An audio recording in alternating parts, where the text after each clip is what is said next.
Tonight's tale is one of quiet obsession and creeping dread, a story that asks a terrifying question. What if the safest place you know is also the most dangerous? We follow Walter Miller, a lonely night manager at a 24-hour storage facility, whose mundane world is turned upside down by a mysterious tenant with a bizarre clockwork routine. His curiosity will lead him down a path into a darkness he could never have imagined, a darkness that knows his name, his habits, and where he sleeps. So turn down the lights and lock your doors. You're listening to Unit 734. The silence of the night shift was a physical presence.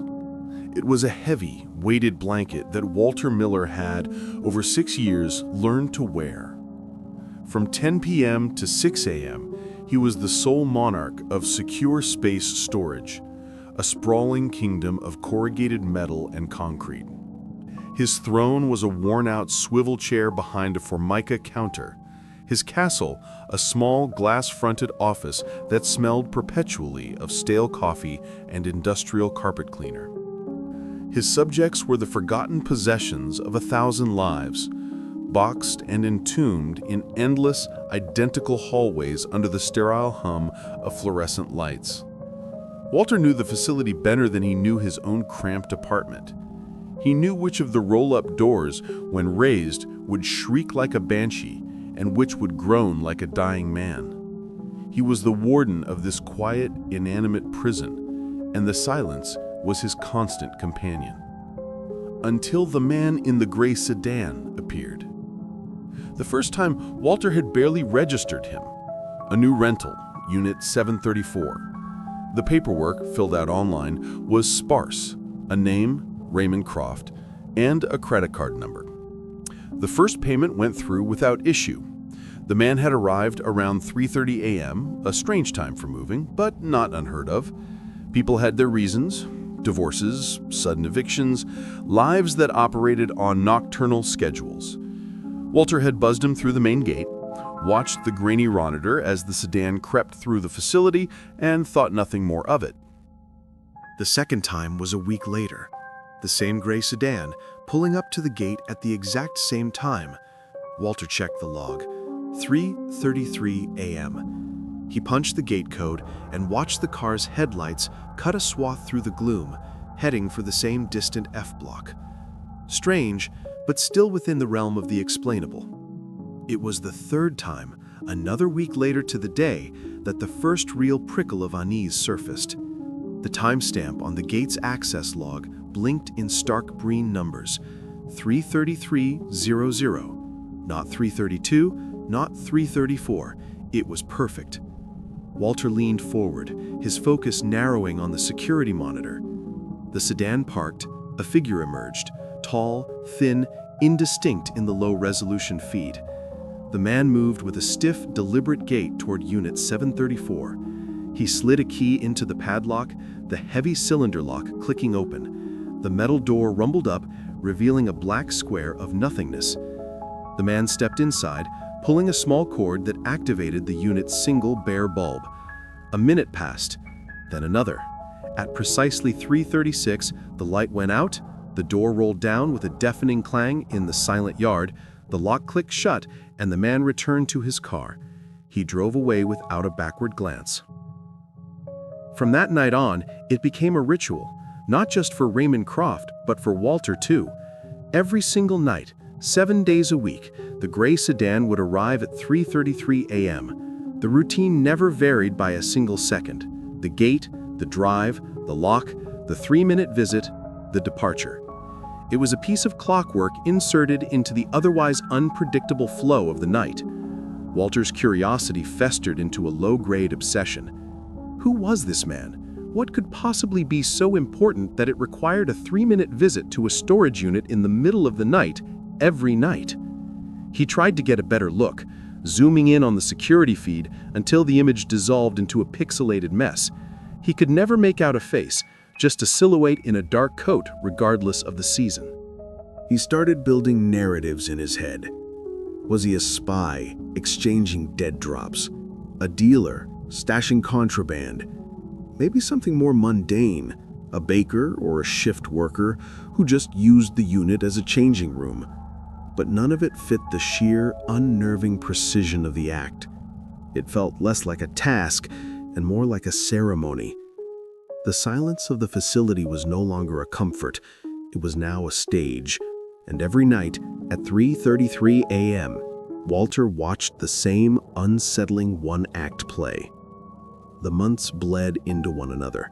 Summer's humid nights gave way to the crisp chill of autumn. The ritual continued. Walter found himself holding his breath as 3:32 ticked over, his heart thumping in a strange rhythm of anticipation and dread. The man in the sedan became the central mystery of his life, a fixed point in the lonely axis of his world. Then, one Tuesday in late October, 3:33 a.m., came and went. The silence was different that night. It wasn't just empty, it was wanting. Walter stared at the monitor displaying the empty entrance gate, a knot of anxiety tightening in his stomach. 3:35, 3:40, 4 a.m. The gray sedan never came. For the first time in over a year, the ritual was broken.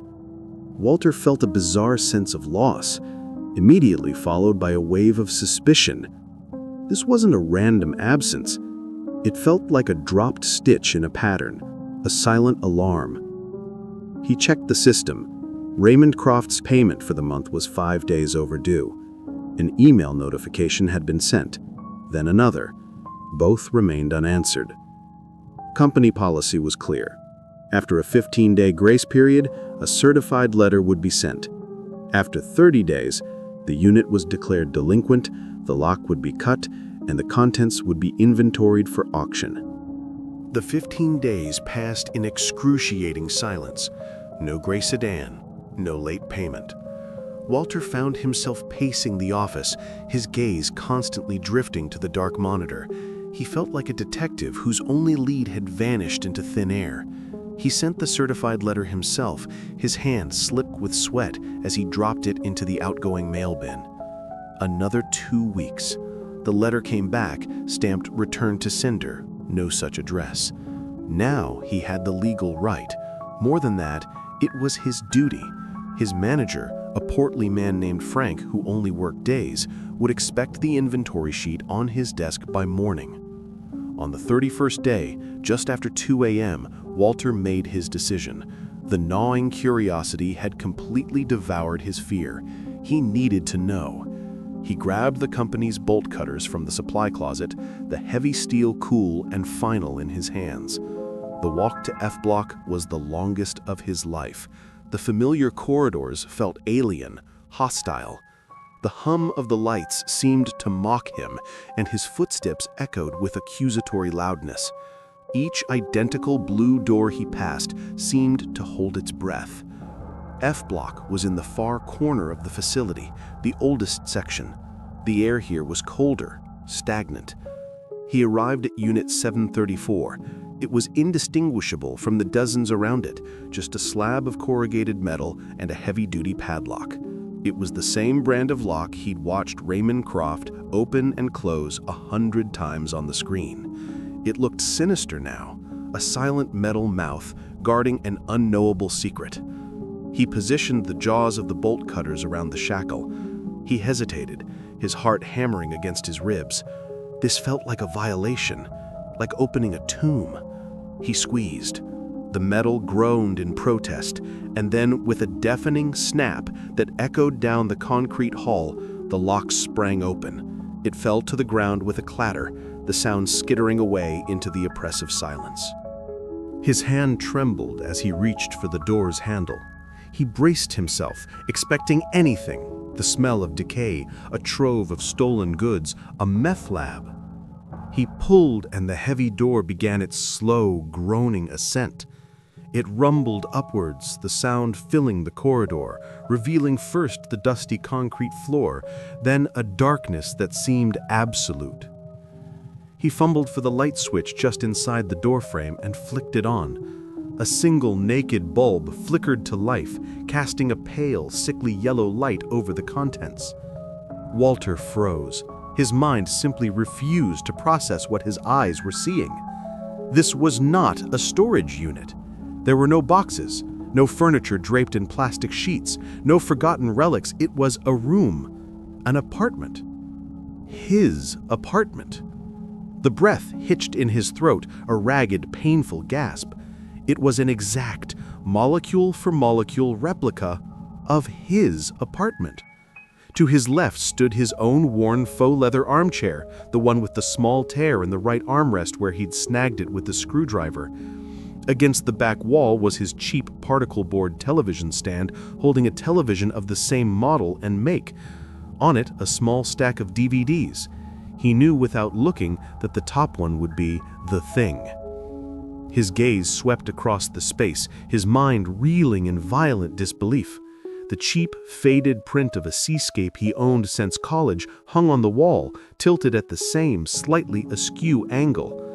The small end table next to the armchair held a familiar ceramic coaster and a stack of 3 specific books. He could name them in order: a biography of Abraham Lincoln, a dog-eared Stephen King paperback, and a manual on small engine repair. He took a tentative step inside, his work boots feeling clumsy and loud on the floor, which was covered in the same beige, low-pile carpet he had at home. His stomach churned. This wasn't a coincidence. This wasn't a similar layout. This was a painstaking, perfect, and utterly insane recreation of his private space. He moved as if in a trance towards the corner of the unit which was staged as his small kitchenette. A single coffee mug, his favorite, the one with the chipped rim that said "World's Okayest Employee," sat by a small coffee maker. He leaned closer, a cold dread washing over him. There was still a shallow pool of cold coffee at the bottom, exactly as he had left his own mug that morning before coming to work. How could anyone know these details? The crack in the ceramic floor tile he'd been meaning to fix, the specific pattern of scuff marks on the wall where his desk chair always hit. This wasn't just observation, it was archaeology. Someone had excavated his life. His eyes fell upon a corkboard mounted on the wall near the armchair, a feature his own apartment lacked. This was the only thing that was different, the only addition to the otherwise flawless replica. It was covered in photographs, pinned in neat, orderly rows. Drawn by a terrible magnetic pull, he stepped closer. The first photo was of his apartment building, taken from across the street. The next was a closer shot of his window, on the 3rd floor. The one after that was closer still, as if taken with a powerful telephoto lens looking directly into his living room. He could see himself on the couch watching TV. Then the photos changed. The perspective shifted. The next picture was taken from inside his apartment. It showed the back of his head as he sat at his small kitchen table eating a bowl of cereal. Walter felt the blood drain from his face. His hands went numb. He lived alone. He always locked his door. He was meticulous about it. His gaze dropped to a new row of photos, and a low animal sound of pure terror escaped his throat. They were photos of him sleeping, dozens of them, all taken from the same vantage point, the foot of his bed looking down at him as he lay vulnerable and unconscious. The low light of a street lamp filtered through his window, casting long shadows across his room, illuminating his sleeping form. Each photo was dated in small, neat print in the corner. Last night, the night before, a week ago, a month ago. They stretched back for more than a year. He could see the subtle changes, the different t-shirts he slept in, the way he sometimes kicked the blankets off on a warm night. He was looking at a complete, uninterrupted chronicle of his most private, unguarded moments, compiled by an unseen observer who had stood in his bedroom while he slept. The sheer impossibility of it warred with the undeniable proof pinned to the board. Who was Raymond Croft? Why would he do this? The nightly visits to this horrific diorama. Was he coming here to admire his work? To stand in this recreated space and savor the knowledge of his complete and total violation of Walter's life? A sudden noise from the corridor behind him made him spin around, his heart seizing in his chest. It was a soft scuff, the sound of a shoe on concrete. "Hello?" he called out, his voice a pathetic, cracking whisper. There was no answer but the ever-present hum of the lights. He stood frozen for a moment, listening, every nerve ending screaming. Was it him? Was Croft here? Had he come back? Then he heard it, a faint scraping sound coming from the entrance to the unit. Walter lunged for the doorway, a primal urge for escape overriding his paralysis. He was halfway across the concrete floor when the world plunged into absolute darkness as the unit's light was switched off from the outside. A split second later, the heavy corrugated metal door came slamming down. Clang! The sound was a physical blow, a concussive wave of noise and finality that vibrated through the floor and up into his bones. He crashed into the cold metal, his hands slapping against its unyielding surface. A final, horrifying sound followed, the sharp, metallic click of a padlock snapping shut. "No!" he screamed, the sound swallowed by the insulated confines of the unit. "No, please, let me out!" He pounded on the door with both fists, the impacts jarring his shoulders. He kicked at it, his boots thudding uselessly against the steel. There was no response. No footsteps receding, no car starting, nothing but the frantic, hammering beat of his own blood in his ears and the thick, suffocating silence of the dark. He was locked inside. Locked inside a perfect, terrifying copy of his own home. He stumbled backwards, tripping over the leg of the armchair, his armchair, and fell to the floor. He scrambled away from the door on his hands and knees, his breath coming in ragged, hysterical sobs.